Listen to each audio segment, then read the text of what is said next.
Welcome to Scaling Up, the podcast for water treaters by water treaters, where we're scaling up on water treatment knowledge so we don't scale up our systems. Hi everybody, I'm Trace Blackmore, the host of Scaling Up. I am super excited about today's show because today's show is something that most of us misunderstand.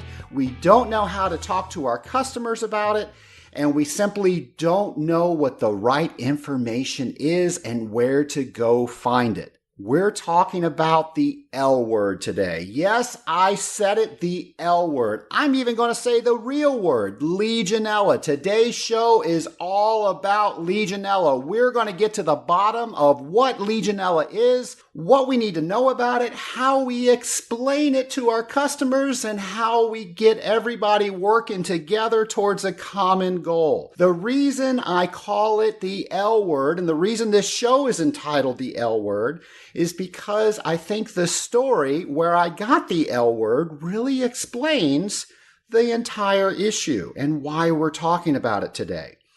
I had a client that told me under no circumstances were I ever allowed to say the word Legionella.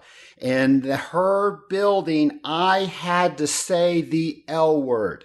Because if somebody overheard us talking about Legionella, they were going to come out of the woodwork and file a lawsuit on her. Misunderstanding Legionella is what is going on here, folks, and we are going to talk about it today. Through education, we can make better decisions about Legionella, and our customers can make better decisions about it. So we're going to make sure we understand the L word. We're going to talk about all topics around Legionella. What's a guideline versus a standard? What are all these different documents that are out there? What do they mean? What do they say that we have to do, and who has to do them? How do we use all this information to educate our customers so they're not just simply pointing the finger at us and saying, that's your problem, you take care of it? How do we all work together and take care of it as a team? How do we test? What do we test? What do we do when we get a positive test back? How do we interpret all this stuff? We're going to talk about that and more because we have the world-renowned expert on Legionella, Dr. Janet Stout of Special Pathogens Laboratory, as our guest today. Folks, she literally wrote the book on Legionella. And she's going to talk about everything that we should know about Legionella. And at the end of today's show, you're going to be armed with knowledge to go out and educate on what people need to know and do about Legionella. We all know knowledge is power. So let's get started with our interview with Janet Stout. My lab partner today is Dr. Janet Stout, and I'm so privileged to have Janet Stout on the show today because, as I said in the intro, she has literally written the book on Legionella. Janet, are you ready to let the world, the Scaling Up Nation, know what Legionella is and what we should do about it? Well, I'm just thrilled to have the opportunity, Trace, and I'd have you as a lab partner any day. I love it. Thank you very much. Well, Janet, one of my favorite things that you have given me over the years, besides all the great information, are the Legionella chill pills. I just enjoyed a few before we entered into this conversation. And I think that is the coolest marketing theme. I think it says, take 2 Legionella chill pills, and they're minty, fresh mints, and call you in the morning after Legionella testing. So my goal for this show is at the end of this show, we give everybody in the Scaling Up Nation some audible chill pills because they now have knowledge to go out and understand the L word Legionella. I think that's a great goal, and there is tremendous anxiety around this, both among the water treatment professionals as well as their clients and the general public. So I think that's a fantastic goal. All right. I said that, you literally wrote the book on Legionella, but I can't do justice to who you are in the Legionella community. Do you mind sharing with our listeners basically who you are and what you do? Sure. So I say that I'm not old, I'm experienced. And usually when I give lectures, I like to introduce myself by showing the first publication that I had on Legionnaire's disease, which was published in 1982 in the New England Journal of Medicine. And that was the result of my master's thesis with Dr. Victor Yu at the Pittsburgh VA Hospital. So where Legionnaire's disease was discovered after the Bellevue Stratford hotel outbreak, where the American Legion Convention was held in Philadelphia in 1976. And I started my research in Legionnaire's disease in 1980. So not too long after the discovery of the organism did I actually begin my studies of Legionnaire's disease. And I don't know if I picked Legionella or Legionella picked me, but we've been together ever since. And Legionella just celebrated its 40th birthday last year. So I've been studying it a long time. And that wealth of information on the environmental side, the clinical diagnostic side, and understanding how the disease is transmitted, and all that experience from over those years is what I like to share with people like your audience, because that's who we are at Special Pathogens Laboratory. We're the Legionella experts, and that expertise comes from studying the organism for a long time. Sort of technically, I have a master's and a PhD in infectious disease microbiology from the Graduate School of Public Health here at the University of Pittsburgh, and a bachelor's degree from Clarion University. So lots of education, but most importantly, I think, is the applied knowledge that I've gotten over all these years down there in the tank room or have my head in the cooling tower. That's where you really learn the information that your audience is really interested in. Well, great. Well, let's just get into it. What the heck is Legionella? Well, Legionella is a bacteria. We talk about Legionella generically, just with that L word, as you said, Legionella. But it's part of a pretty large family, more than 58 members of that family or species. And the original outbreak that we all heard of in 76 was caused by one member of the Legionella bacterial family called Legionella pneumophila serogroup 1. And to this day, that organism is responsible for the majority of infections that we see that are caused by Legionella bacteria. And the infection is principally pneumonia. So it's bacterial pneumonia caused by Legionella. And what's really kind of interesting is that the symptoms of Legionnaire's disease are really no different than the symptoms of other forms of bacterial pneumonia. So when let's say you had Legionnaire's disease and you went to see your family physician and they listen to your chest and they say, yeah, I've got some fluid in there, and they take your temperature and yes, you have a high fever, usually about 102 or 103, you've got pneumonia. But unless that physician thinks to test you specifically for Legionella, usually with a urine antigen test, they won't know you have Legionnaire's disease. And in fact, many, many cases of Legionnaire's disease go undiagnosed because the physician's not thinking about Legionella. And the implications of that is the choice of the antibiotic that you're treated with, because Legionella is not going to be killed by all types of antibiotics. And in fact, some of the more common ones like penicillin or cephalosporins are completely ineffective in the treatment of Legionnaire's disease. So you want that doctor to make the diagnosis, test you for it, and then treat you with either levofloxacin or azithromycin. So it's a very, very treatable form of bacterial pneumonia if the diagnosis is made and if the antibiotic is effective and selected for treatment. So that's what Legionnaire's disease is. Well, what are some of the signs when somebody contracts that? Well, typically it's a very, very high fever. It's not unusual for people with Legionnaire's disease to have 102 to 104 degree fever. The cough is dry. They may have diarrhea. So that's why these sort of symptoms are nonspecific and common to other forms of infection. And that's why it can be a cause of death, because if there's a delay in treatment, even of a few days, it dramatically increases the chance of death. And compared to other bacterial infections, people are more likely to die of this infection, particularly if they're in the hospital. So if you get Legionnaire's disease out in the community, the chance of death is about 10 to 15%. But if you're unfortunate enough to get Legionnaire's disease while you're in the hospital for something else, the chance of death could be as high as 30%. So it's really, really important for that antibiotic treatment to start early. Can anybody get Legionella? Well, that's a great question. One of the reasons that a doctor might not think of Legionnaire's disease when they're treating you with your pneumonia is because there's this idea that Legionnaire's disease only happens in people who are already sick with various diseases like diabetes or chronic lung disease, and people might be on high doses of corticosteroids.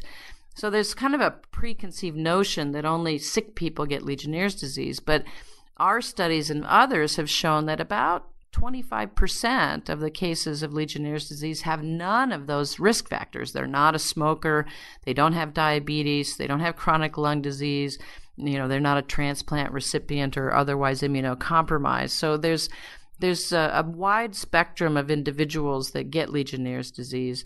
There is a tendency for older people to get Legionnaire's disease, and the statistic is most cases are older than 50.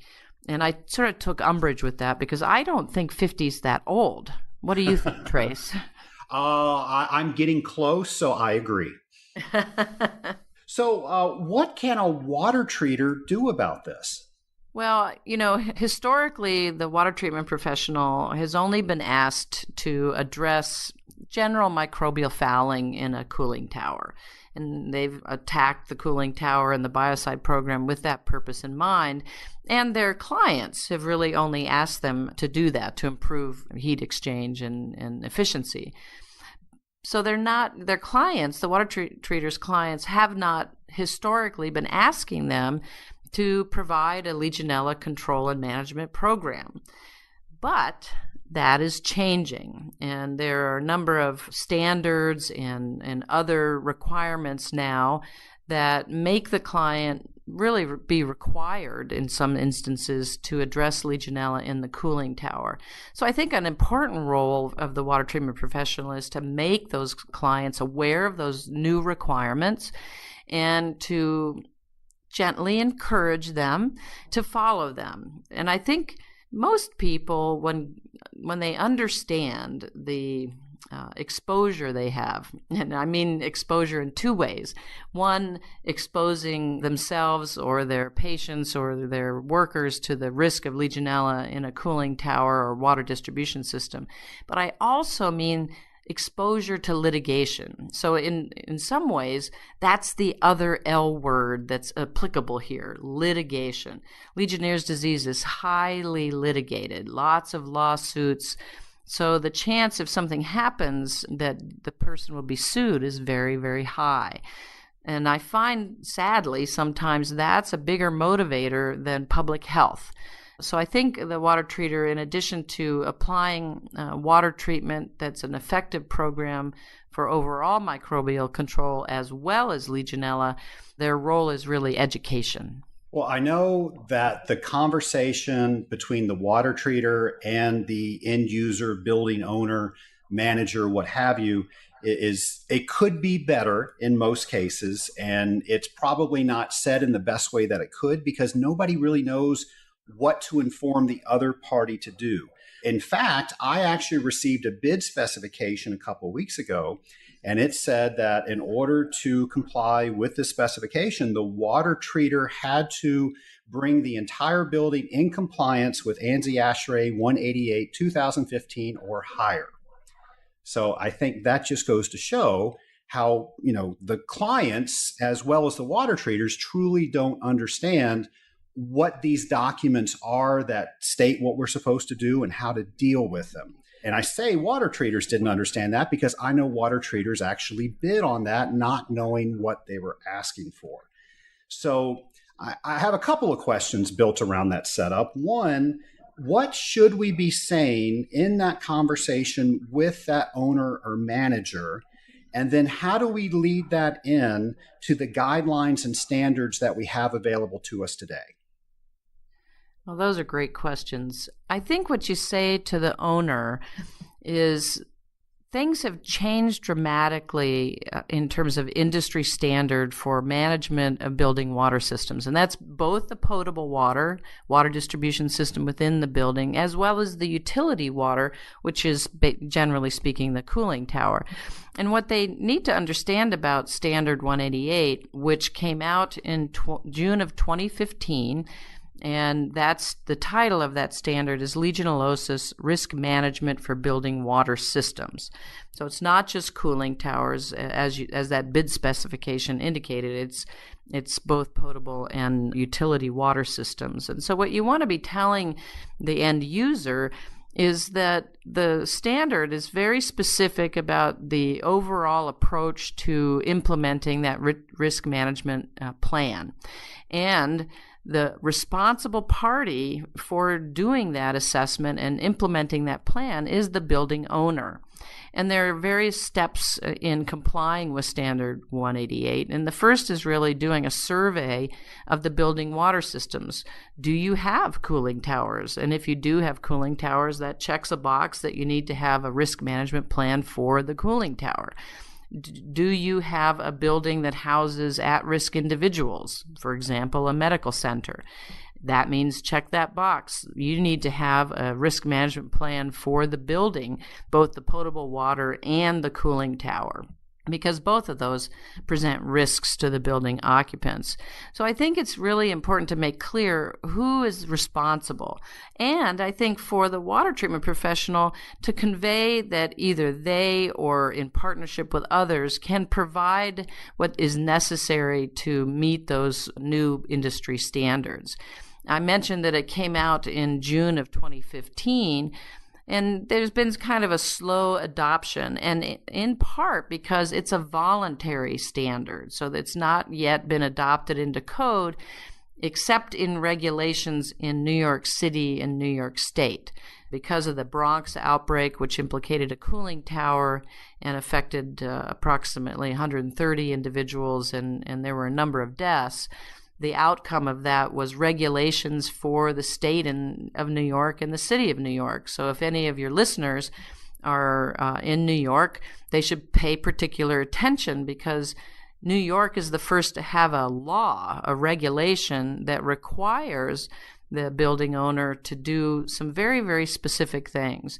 So the point here is really education, informing the end user kind of what they should be doing and why they should be doing it, both in terms of the health benefits and risk mitigation for exposure to Legionella and risk of Legionnaire's disease, but also I think really strongly emphasize that compliance is a safe harbor for the institution against claims of negligence. So compliance with ASHRAE 188 can be looked at as a good thing for the institution to do and spend their money on to protect the reputation and also protect them from liability. So those are the things, I think, the reasons and the emphasis for the water treater to be communicating to the end user. I think it really also means that the water treatment professional needs to be educated themselves. And there are a number of places where they can get information. You can, in fact, go to the ASHRAE website and read the standard for free. If you want to buy it and get a print copy or an electronic copy, they want some money, but you can read it for free. So you can educate yourself in that way. We here at Special Pathogens Laboratory have a very, very strong focus on education. And so on our website, specialpathogenslab.com, in the resources tab is a treasure trove of information. For example, there's a table that has all of these guidelines and standards listed there that you can click and look at them, including the Association of Water Technologies, the AWT guideline, the Cooling Technology Institute guideline, some information from ourselves on cooling tower control strategies. So lots and lots of information there. And also, after the standard came out from ASHRAE, which for those of you that may not be familiar, used to stand for the American Society of Heating, Refrigerating, and Air Conditioning Engineers, and now they just go by ASHRAE. But that's the institution that created the Standard 188 for Legionella management. So there's a tremendous amount of information available to you, and I think it's really important to be educated. After ASHRAE came out, in terms of education, the Centers for Disease Control and Prevention, CDC, put together what they call a toolkit, and that's also free and on the CDC website. And really the purpose of that was kind of a simple way to introduce people to the requirements that were being put out by ASHRAE Standard 188 and to help orient people in simple language as to the purpose of these standards and the risk management approach. So there's a lot of good information there from CDC as well. You spoke a lot about ASHRAE 188, and if somebody has not read the document, in a nutshell, what does it say? Well, in a nutshell, what this standard is a risk management approach to controlling the risk that we have in building water systems to exposure to Legionella if Legionella growth is unchecked. And that risk is where water is. Legionella is a waterborne bacteria, so you're not going to find Legionella on dry surfaces. So within buildings, there are certain water features, the presence of water, particularly warm water distribution systems, that have historically been linked to cases of Legionnaire's disease. So hot water distribution systems, cooling towers, decorative water features, humidification, things that generate aerosols of bacteria. So these devices and these water systems are the target for management in Standard 188. And what you'll find in Standard 188 is kind of a high-level approach. It requires the organization to have a water management team. So there's a number of individuals that have knowledge of the water systems as well as knowledge of Legionella and infection prevention, for example, in a hospital. They would be members of the team. And sometimes that team includes the water treatment professional as well. The next step is to walk through the building and write down what happens to the water as it flows through the building and create what's called a flow diagram. So it's kind of a high-level box and line drawing of the water as it goes through the building. And then you evaluate conditions throughout the building that may increase the probability of Legionella growing there. And then you describe what kind of controls you can put in place to make sure that that condition keeps Legionella under control. And then if by chance you would detect Legionella in that system, you define corrective actions. So if you have something that's not within the control limits, what are you going to do? That's all described in the water management plan. And then most importantly is the piece called confirmation. So there's two parts of confirmation. One is that the plan itself is being followed as it was designed, but more importantly, that the hazard of Legionella has been controlled by implementing this plan. And the only way, and I'm going to say that again, the only way that you can confirm that Legionella is under control is to test specifically for Legionella. There are no surrogate substitutes. You can't use temperature because the temperatures that control Legionella are above 140 degrees, and most systems aren't operating that hot because you'd have scalding problems. So temperature is not a surrogate. pH isn't a surrogate. Heterotrophic plate count bacteria is not a surrogate. So you cannot use those to inform yourself about whether Legionella is present or absent and whether the risk is controlled. So that piece of confirmation is really, really important. And then finally, it calls out the need for documentation, that you have measured these or monitored these control locations. You have addressed whether that monitoring result is within the limits that you've specified, and then that corrective actions have been implemented.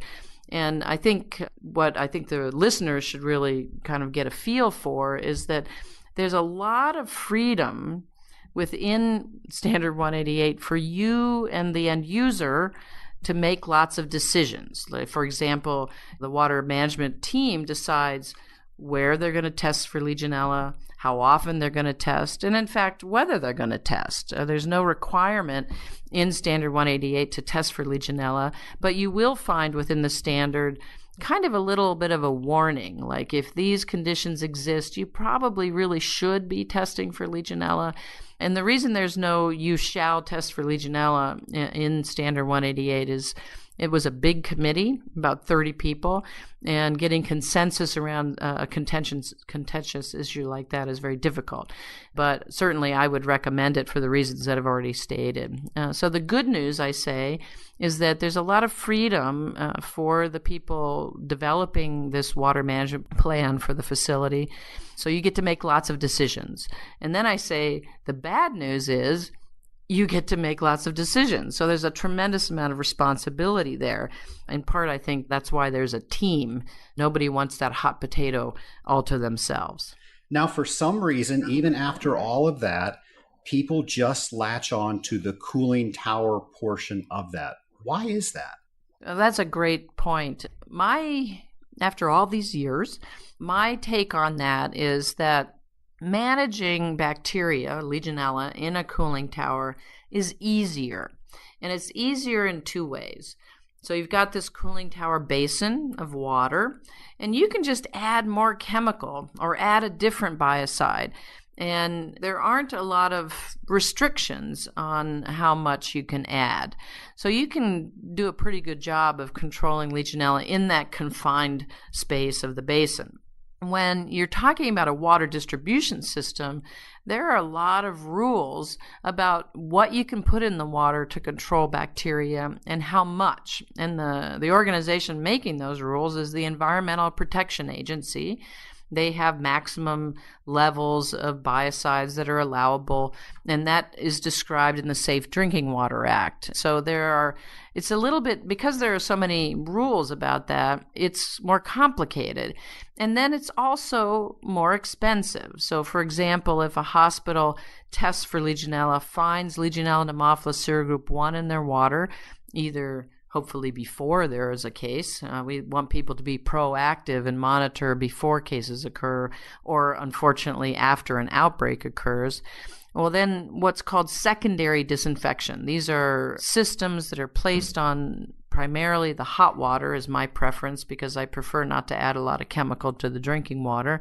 And Legionella is growing almost exclusively in the hot water system. So when you put these systems on, and it can be additional chlorine, it can be chlorine dioxide, it can be monochloramine, it can be copper silver ionization, or you can, elevate the temperature and do a heat and flush.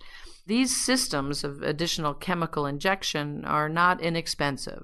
So people have a tendency to not want to look in or kind of peek into that box of is Legionella in my water distribution system, because they're afraid of the cost. But I always want to help people to put that cost in perspective. So for example, if you're a medical center and you have transplant patients, bone marrow transplant patient or a solid organ transplant patient costs hundreds of thousands of dollars. Well, you don't want to lose any of those patients to Legionnaire's disease. So when you put it into perspective on the cost of these things, it's really not that much. Well, I know New York was the first municipality to actually make that part of law, ASHRAE 188, but they only chose the parts that dealt with the cooling tower. I've attended some of your talks before, and there's so much Legionella found in potable water. Why didn't they just go for the whole thing? Well, there's two parts to this story. So just with New York City, they implemented the regulation in New York City in response to the Bronx outbreak. If you recall, in the summer, July, August of 2015, that outbreak occurred. And there was a tremendous amount of pressure on the public health authorities in the city to get the situation under control. One of the impediments to doing that is they couldn't find the cooling towers to test them to see which one may have been the source. They ultimately tested hundreds of towers, finally identified the source. It was a small cooling tower on a hotel in the Bronx. But what would have helped them is if they had known where to find them. And so what they implemented in the regulation was a requirement for cooling towers to be registered so that they could find them should an outbreak occur again. a requirement for cleaning and disinfection of cooling towers on a regular basis so that the problems that occurred and resulted in the outbreak theoretically wouldn't occur again, and then also required Legionella testing every 90 days so that there's feedback both to the owner and the water treatment provider. How well is the treatment controlling Legionella? So the reason New York City's regulation focuses on cooling tower is a direct result of that outbreak. Now, the state of New York followed suit in terms of their regulation applying to cooling towers, but they added healthcare facilities. So in New York State, healthcare facilities are required to have a water management plan for their water distribution system and to test for Legionella in their water distribution system on a regular basis. So New York State did take it a step further. So in your opinion, do you think other municipalities will follow? Well, I hope so, actually. And I do think that once there is a regulation that people in other states can implement as well without recreating the wheel, it makes it easier for that to be done. And I know in the state of Connecticut, or at least part of the state of Connecticut, they're about to do something like that. Earlier you mentioned there's a lot of different protocols, there's standards, there's guidelines. What's the difference between all of those? Well, so for a long, long time, there was only guidance documents. And in fact, ASHRAE Guideline 12 was published in 2000. And it had kind of like, you might think about doing this. And it was actually a very, very good document on general education about the various water systems that were implicated in Legionnaire's disease and what to do to manage them.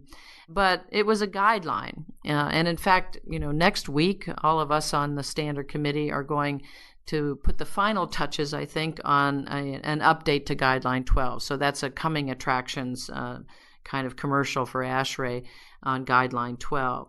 But, for example, when I mentioned the litigation word, and I always try to have a little lawyer on my shoulder when I'm advising our clients on Legionella water management, because when you follow a guidance document, it's good to do that, but when you kind of get to that litigation stage and the other side saying, well, they didn't follow the guideline, it doesn't have as much strength as the standard. So now when lawsuits are brought and they bring the standard out and they say, you didn't follow that standard, that's a little bit of a stronger argument and harder to defend against. So again, ASHRAE Standard 188 has kind of your roadmap for implementing and creating a water management approach and program. The other documents that are out there, other than the state of New York and the city of New York, are also voluntary. So it's still good information. The Association of Water Technologies position paper on Legionella, the Cooling Technology Institute guideline on Legionella, and those documents are also under revision currently, are very, very good information. And they have kind of guidelines for cooling towers, what to do in response to certain concentrations of Legionella and heterotrophic plate count bacteria. So that's good information. There's actually a long-standing standard from Australia, because lots of other countries have had these standards a lot longer than the United States, that I like very much. And that's what is on our website for the cooling tower control strategy, and essentially what was adopted by New York City. And what I like about that is it's guidance, incremental changes in water treatment based on logarithmic or tenfold changes in Legionella concentration. So it's very reasonable. One of the mistakes that's been made in the past is you find a little Legionella and they go, oh my gosh, we have to pour 50 ppm of free residual chlorine in our cooling tower. And that's just not necessary, and it causes tremendous damage to the cooling tower, of course, but it's like a knee-jerk reaction. That's when they should take some of those Dr. Stout chill pills and relax a little bit, because you don't have to react like that. And so both in New York City's regulation and in that Australia, New Zealand standard, it's incremental changes in water treatment, not that 50 ppm shock dose. in response to concentrations of Legionella that would be detected when you do your testing. Well, just recently, a memo came out for the Center for Medicare and Medicaid Services that speaks directly around ASHRAE 188 and water management plans and Legionella. What exactly does that document say? Well, that was like a lightning bolt that went across the United States, and it came out on June 2nd and was slightly modified on June 9th. So the Centers for Medicare and Medicaid, for me, it was out of the blue. I didn't know that this was coming, and I think for hospitals it was out of the blue. Came out with this memorandum, and the title of it is Requirement to Reduce Legionella Risk in Healthcare Facility Water Systems to Prevent Cases and Outbreaks of Legionnaire's Disease. And I think what's important for your listeners, because they're going, well, who's affected by this? And the facilities that are affected by this are hospitals, critical access hospitals, and long-term care facilities where we see lots and lots of cases of Legionnaire's disease. And the requirements in the CMS memorandum, and this is what also got people's attention, were effective immediately. So, of course, that really caused some anxiety. And the requirements, as stated in the memo, is that CMS expects Medicare-certified healthcare facilities to have water management policies and procedures to reduce the risk of growth and spread of Legionella and, interestingly, other opportunistic waterborne pathogens in building water systems. And they go on to say that these facilities need to conduct a risk assessment to figure out where Legionella and these other organisms may be growing and spreading in the facility water systems. They need a water management program, and this is where ASHRAE comes in, and it says that considers the ASHRAE industry standard and the CDC toolkit, includes control measures and measurements, and then finally specify testing protocols to verify and determine that you're under control. And so when I was just at last week the National Infection Control Conference, everyone was abuzz about this CMS requirement, and particularly because it said it's effective immediately. So though all of those healthcare facilities that your listeners perhaps have been calling on and asking them to do Legionella testing, to implement ASHRAE 188, I think you will now have their ear. And if those facilities haven't heard about the CMS memorandum, then you need to provide it to them, because the CMS surveyors will be citing them if they are not in compliance. And that gets their attention too. Now, in the memorandum, it says, those facilities unable to demonstrate measures to minimize the risk of Legionnaire's disease are at risk of citation for non-compliance. That certainly gets people's attention as well. I'm sure it would. I know there's the rumor going around that if a doctor takes any money from Medicaid or Medicare, they now have to come in compliance with this document. Is that true? I would say that probably is not true, because the memorandum says that the memorandum applies to hospitals, critical access hospitals, and long-term care facilities, not to individuals. Well, thanks for clearing that up. Do you mind if we shift our focus a little bit and talk about testing? I'd love to talk about testing. I thought you might like to talk about testing. Let me just say something philosophically about testing, because this has kind of been a hot potato issue. Many people not wanting to do it, so your end users give pushback to the water treaters when they bring it up. And sometimes water treaters are afraid to bring it up because they think that it'll upset the end user. The reason to do testing for Legionella, as I said earlier, is it's the only way to assess the risk, truly. And one of the things that I've learned in testing facilities and cooling towers is that not all of them have Legionella in them. And this is one of the myths that I take every opportunity to dispel, because what people say is, oh, Legionella is everywhere, it's ubiquitous, there's no point in testing for it. And in fact, Legionella is not everywhere. And when we look at surveys of hospitals or large buildings, depending on the study that you cite, anywhere from 20 to 70% will be positive. So the rule of thumb is about half. So it's important, particularly for a healthcare facility, to find out which half they're in. Are they in the half that have Legionella?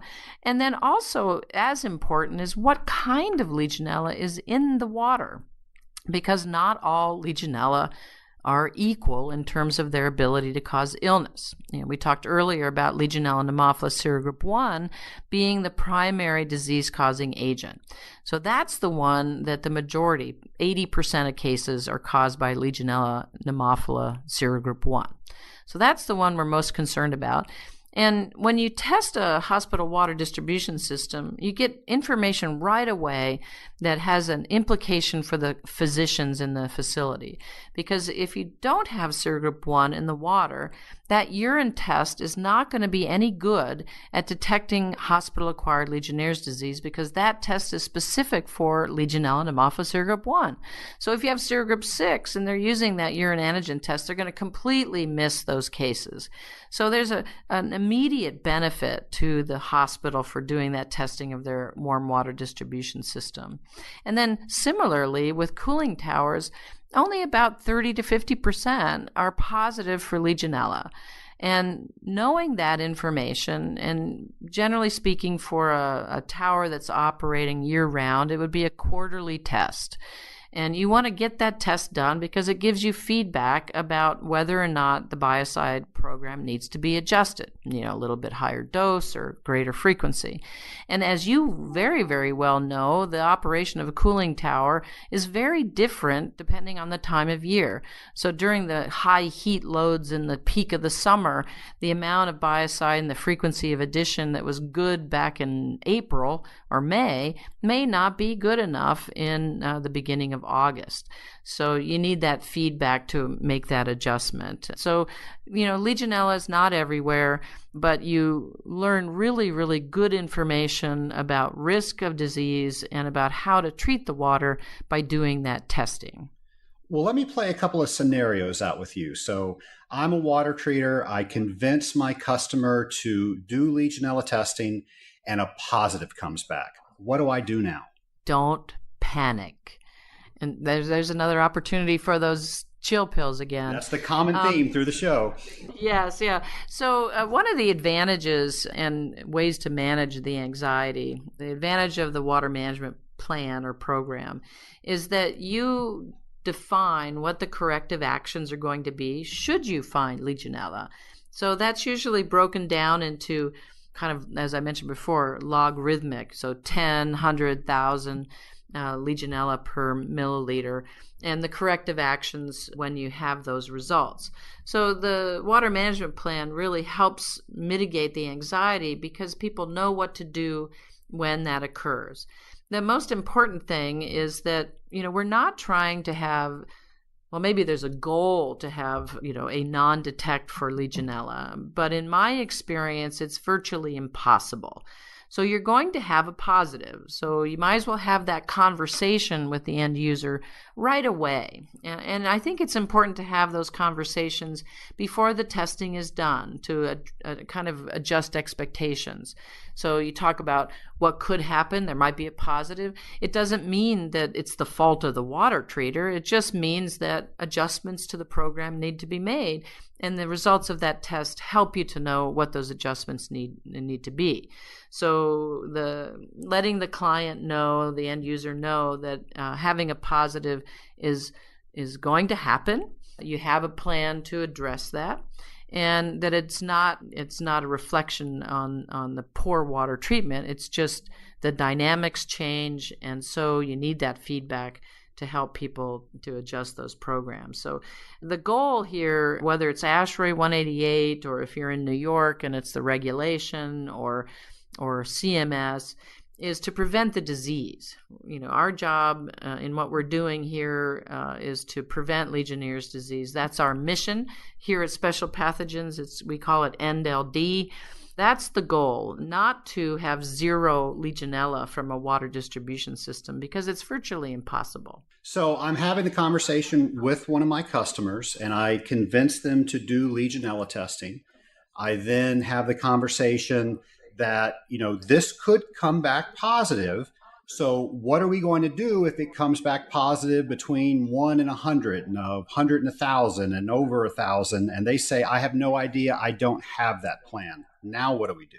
Well, you say, well, let's create that plan. And the plan can be simple. It could just be, like we have on our website, the strategy, which lays out on one column of the table, it has the concentration of Legionella recovered, 10, 100, 1,000.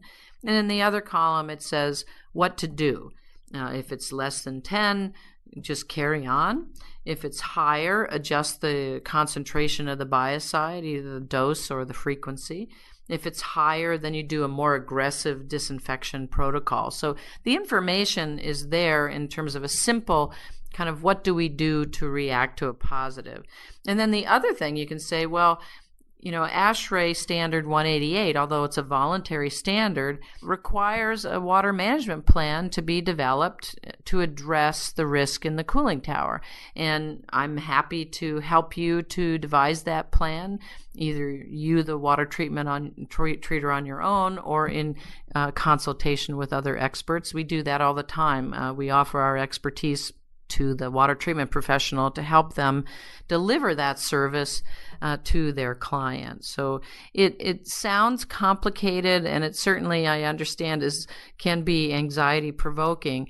But all of this activity, the CMS, the ASHRAE 188, CDC toolkit, has really brought Legionella into the conversation in a way that it's not been before. So it's pretty tough to not know about some of this, either all of it or part of it. And that helps you, the water treatment professional, have that conversation. Because I think in the past, they were kind of like, I don't know if I want to have that conversation because my end user is going to get mad at me or maybe pick somebody else instead of me. But now it's part of the conversation. And so we're all kind of on the same page of prevention. And I think it'll be easier to have that conversation now than ever. Well, you mentioned earlier you always like to have a little lawyer on your shoulder. So during this conversation, the water treater is going to have a lawyer on their shoulder, and so is the building owner. And they're both thinking, well, if I come up with this plan, I'm going to be liable. So I want the other party to come up with this plan. How do we get around that?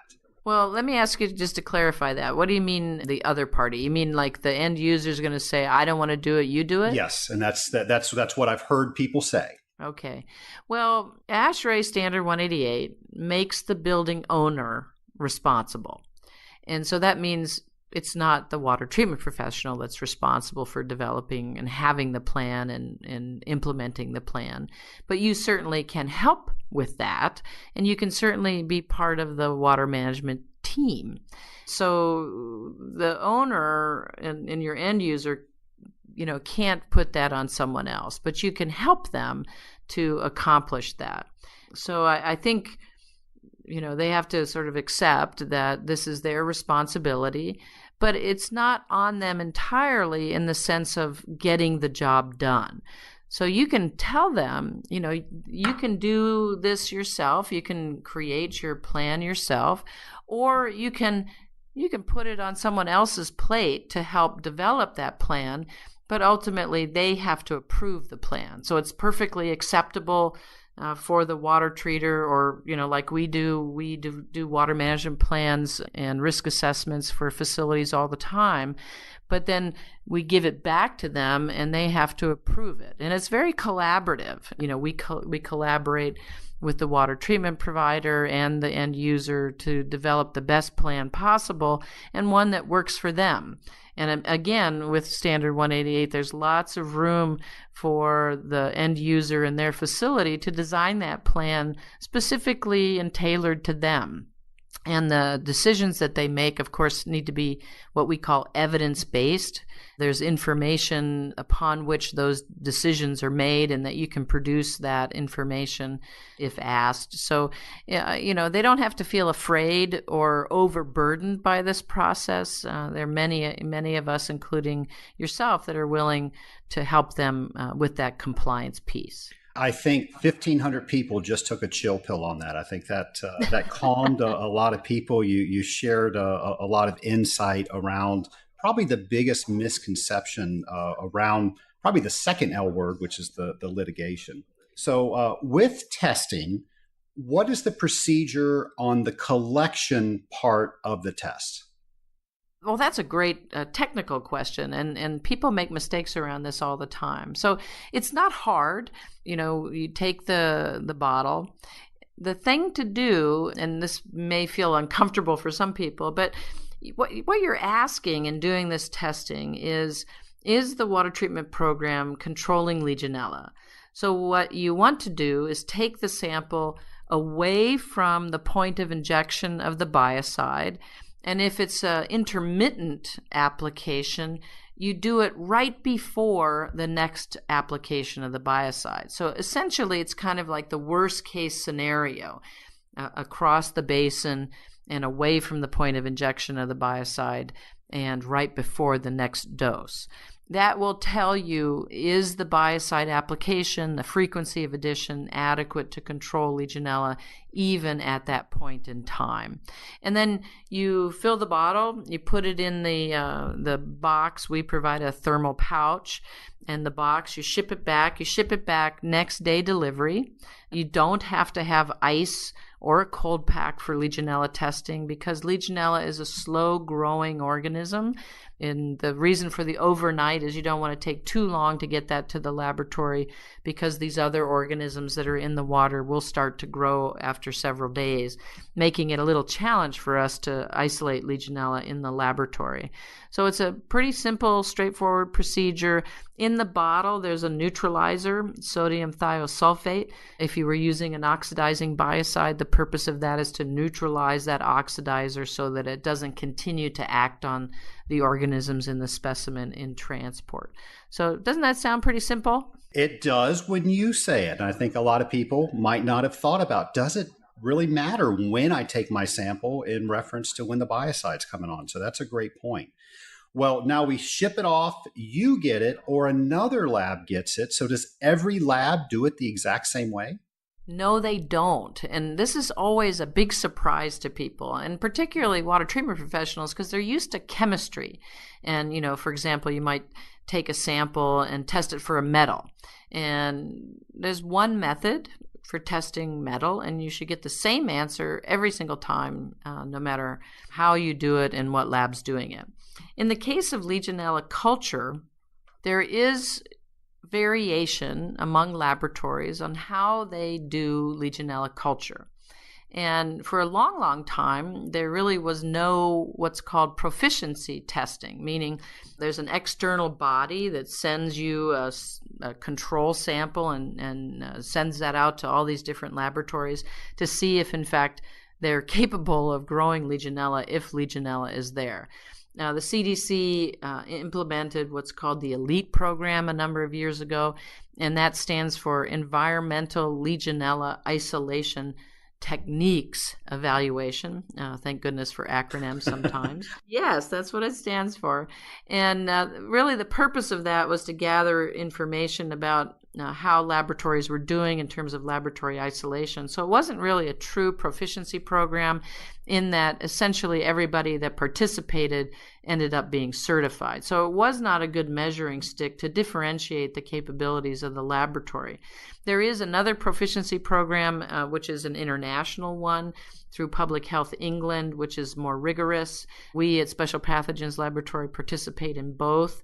And so the thing you want to look for in a laboratory is that they are accredited laboratory for environmental microbiology, that they are accredited for Legionella testing specifically, and that they have a quality management program based on the International Organization of Standards, or ISO 17025. So that makes sure that the laboratory has quality standards.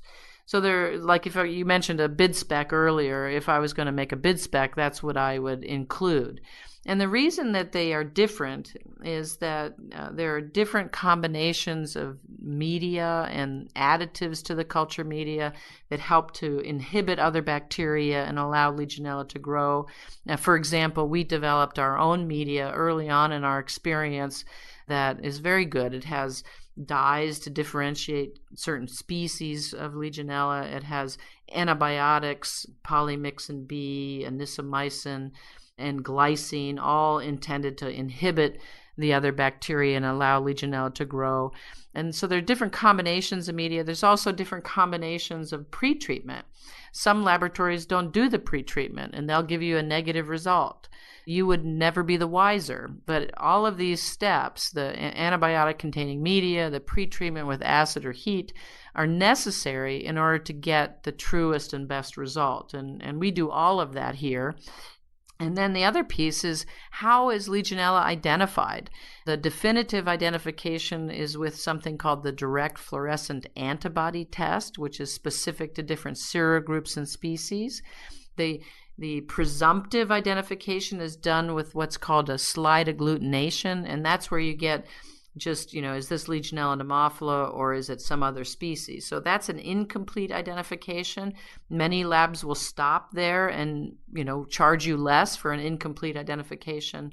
But because we have been doing this so long and we know that there are limitations to these steps, we do a full identification with all of those various treatment techniques. So that's how labs differ one from another. So after all of that's done, all the results are going to be put on a report. That report is going to be sent back to the person that sent you the test. What's going to be on that report? What you'll see on the report should be both kind of qualitative and quantitative results. So it should give you a numeric colony-forming units per milliliter result of the type of Legionella that was isolated, as well as defining what type of Legionella was there. Was it Legionella pneumophila? Is it Legionella anissa or Bosemani?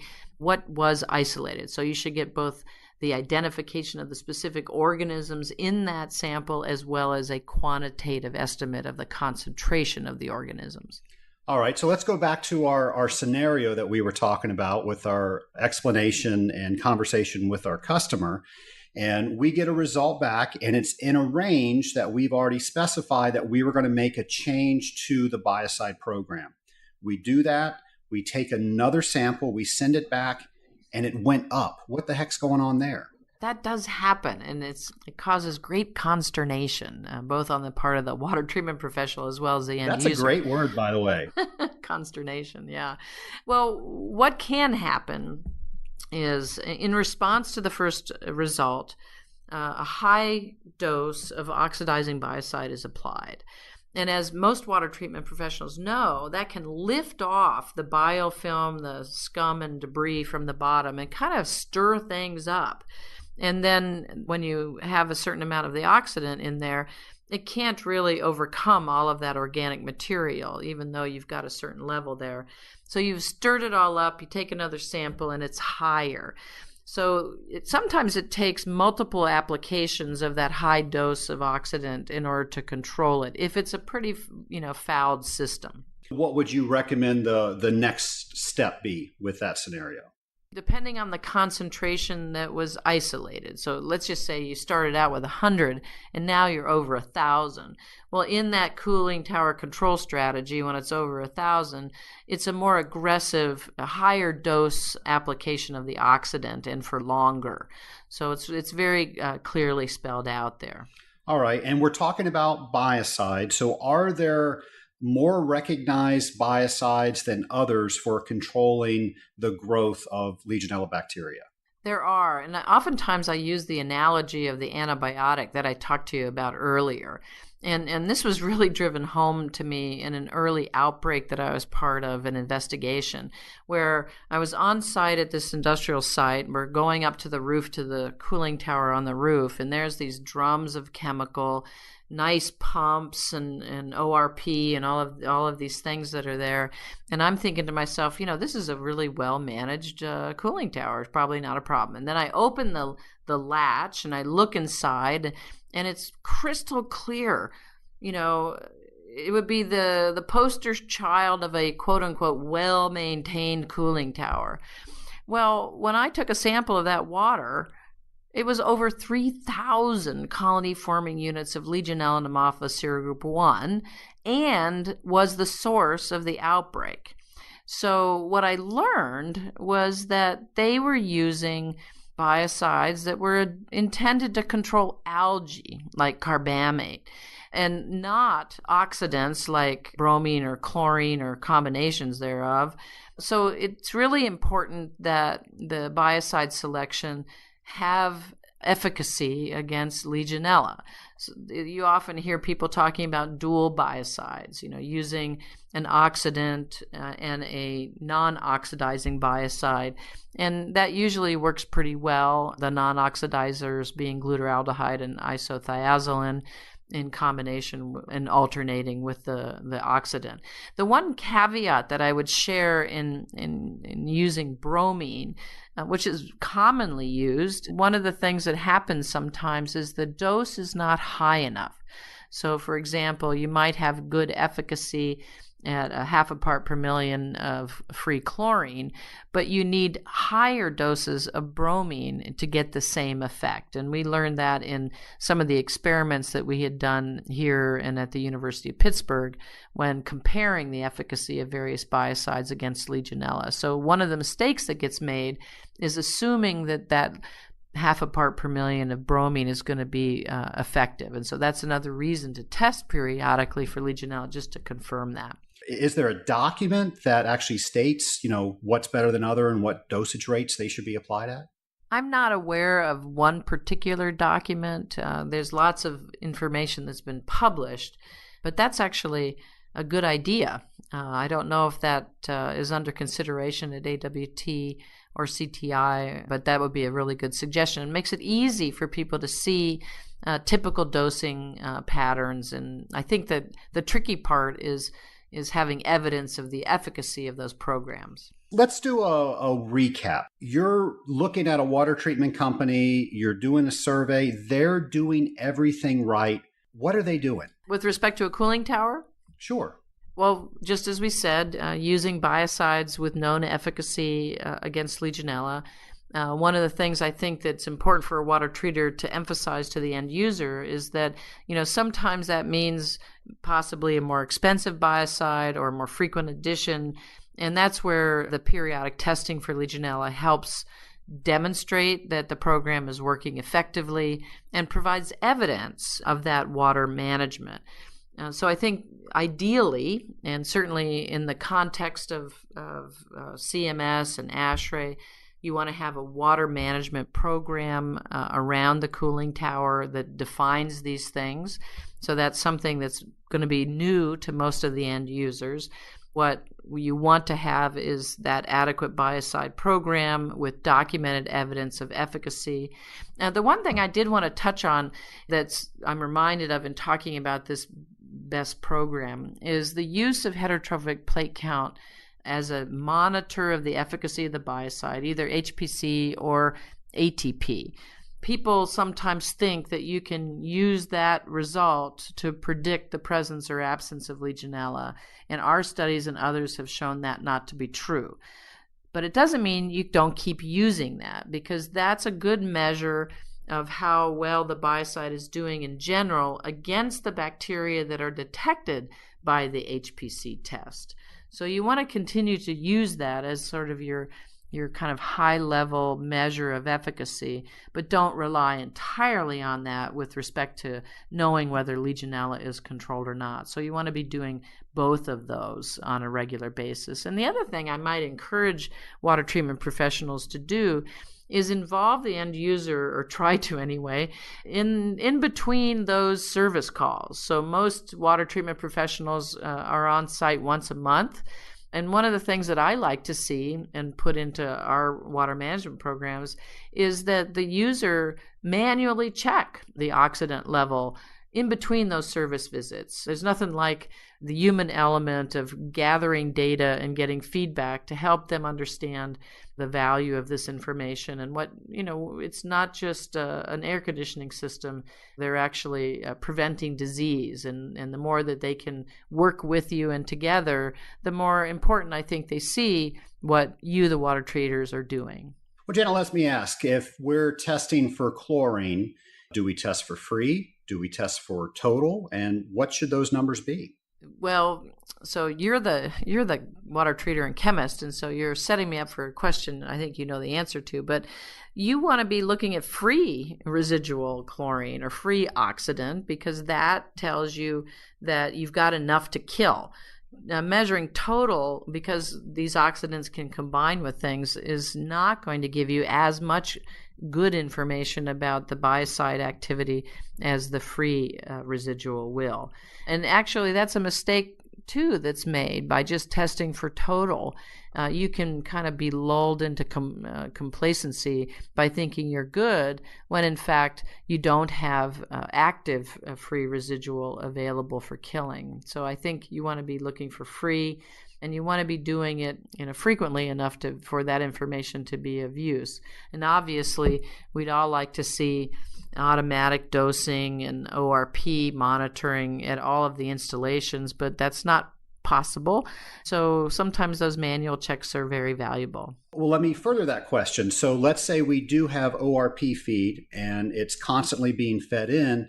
What's an acceptable free chlorine that we should be maintaining?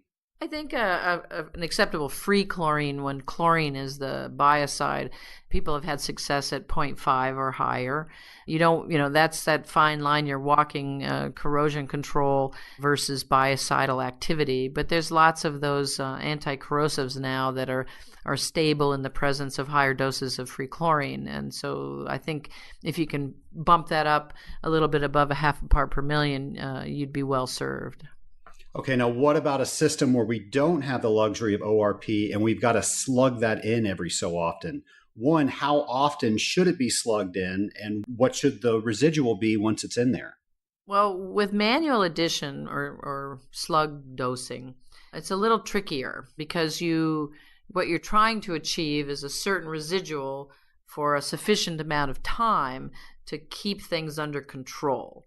So with a bromine, as I said, I prefer to see it at 1 or higher. There's so many variables, how dirty the tower is. I'm sure you've seen a dirty tower or two, haven't you, Trace? Maybe 1 or 2. So I think every cooling tower is a little different, but the professionals in water treatment are trying to get that sweet spot between concentration and contact time. As you know, the efficacy of any biocide is a combination of those two. You have to have a sufficient concentration long enough to get the desired reduction. If you have a lower concentration of the biocide, you need a longer exposure period. If you have a higher concentration of the biocide, you need a shorter period of exposure to get the same effect. So I think I'm not an expert in the duration of how long you should keep that biocide in the cooling tower, but you want to maintain that high enough concentration long enough to have that effect. And I think with slug dosing, it's hard. And so the preference, and I think what the industry would like to see, is more of that automated dosing to keep those residuals high all the time. And when the building owner wants to save a few bucks and not clean the cooling tower on a regular basis, they should probably look for other areas to save that money. Wouldn't you agree? Absolutely. And those dirty towers, we want to advocate for side stream filtration, anything to keep the dirt and debris at a minimum. Those sweepers on the bottom of the larger cooling towers help in that regard. So anytime you can minimize all that material that accumulates, that provides material for growth of organisms, including Legionella, as well as interfering with demand of your oxidant, you want to do that. So I know that oftentimes end users don't see the value in it, but hopefully Legionella will change that conversation dramatically. Well, I know we've educated a lot of people here around Legionella, and I have no doubt that we're going to have several water treatment professionals go out and talk with their customers and say, hey, this is something that you need to be doing. And they're going to be met with somebody saying something like, hey, this is law in New York, not here down in Georgia. So when somebody makes me do this, I'll do it. Until then, ignorance is bliss. What would you advise them to say? Well, that's playing Russian roulette with the lives of others. And I know it would probably be very uncomfortable for a water treater to say that, but I think I'm always a glass half full person. So what you want to emphasize are the positive things that having these programs can bring. Having a better water treatment program increases energy efficiency, protecting their job and the reputation of the facility, and keeping them out of harm's way in terms of disease causation and litigation is a wonderful thing. And I can't imagine why anybody would say no to that. But then, of course, the final thing is that even though it may not be required, having this ASHRAE standard 188 is the industry standard now. And you would have a hard time defending yourself and your institution if you willfully neglected to follow that industry standard. I've heard you say several times that the goal is to take negligence off the table. Would you speak around that? Yes, I'm a microbiologist, not a lawyer. And so I went to a lawyer, and one that I had worked with on some Legionella cases. So when Standard 188 came out, I said to him, what, in your opinion, does this change about litigation and liability for those that would follow Standard 188? And it was his position that following Standard 188 represented, and these were his words, a safe harbor for any facility following and having a water management plan as described in Standard 188, because that is the industry standard. And if you are not following that, then that opens you up to, well, why not? And what are you doing? And is it sufficient?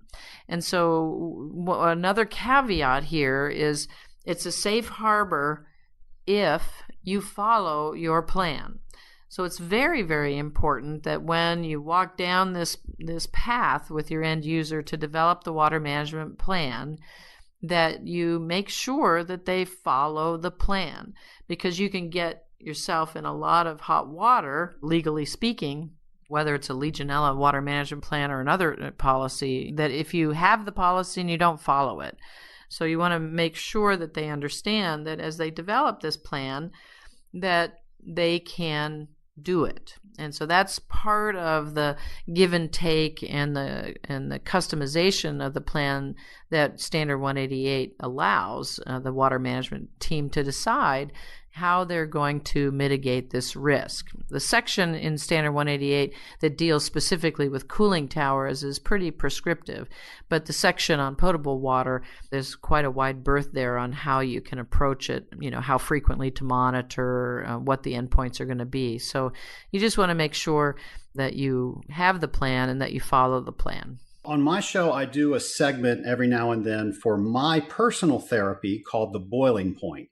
And it's things I see out in the field other water treaters do that just ticks me off, and they shouldn't do it anymore. So I'm going to give you this therapy opportunity. What do you see out there around the subject of Legionella that you just want people to stop? That is just so terrific, Trace.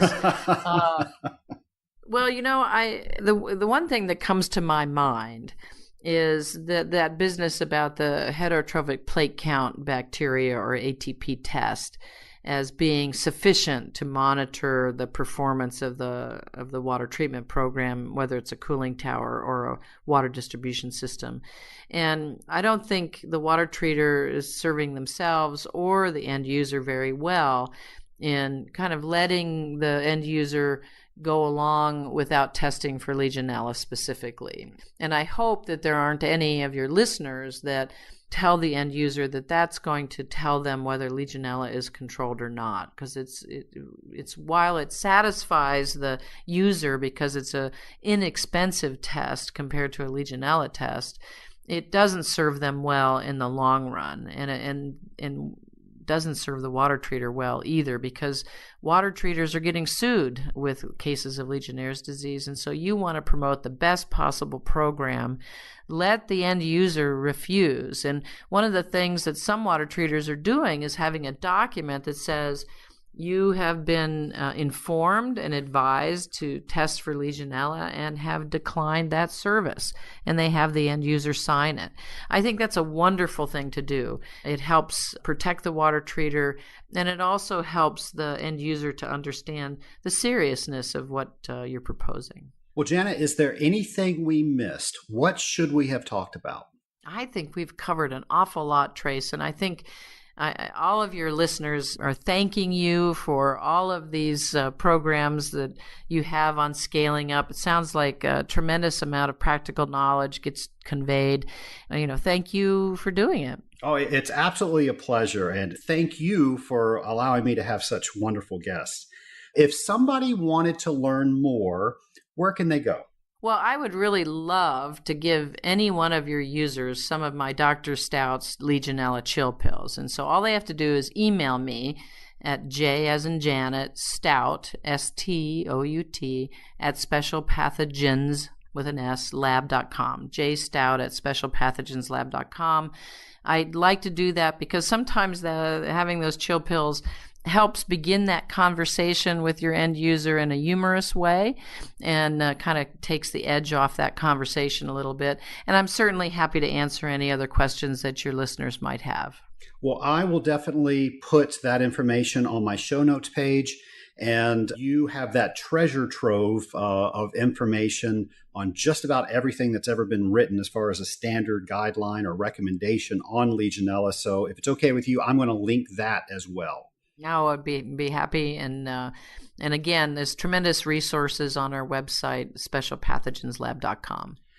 Well, Janet, you're a trusted partner with me and my company, and I can't thank you enough for coming up on the Scaling Up Nation and sharing all your knowledge about Legionella. I know we did a lot of good today, and I know we created a lot of knowledge, and knowledge is power. Thank you so much for the opportunity. My pleasure. What a great interview. I hope you learned something today. Honestly, I can't see how you could not learn something today. We started out talking about the L word, and we were scared to even call it Legionella. We didn't know what it was. We didn't know what to do about it. Well, now we know all those things and more. And I know Janet threw out some resources for us to go online and find out more about Legionella and what we can do. Don't worry, I know you're driving around. I've got all that information on my show notes page. So go to www.scalinguph2o.com, go to the show notes page, and all of that will be there for you. I hope you enjoyed today's show. I hope you're going to use this information to empower yourself to be a better water treater tomorrow than you were today.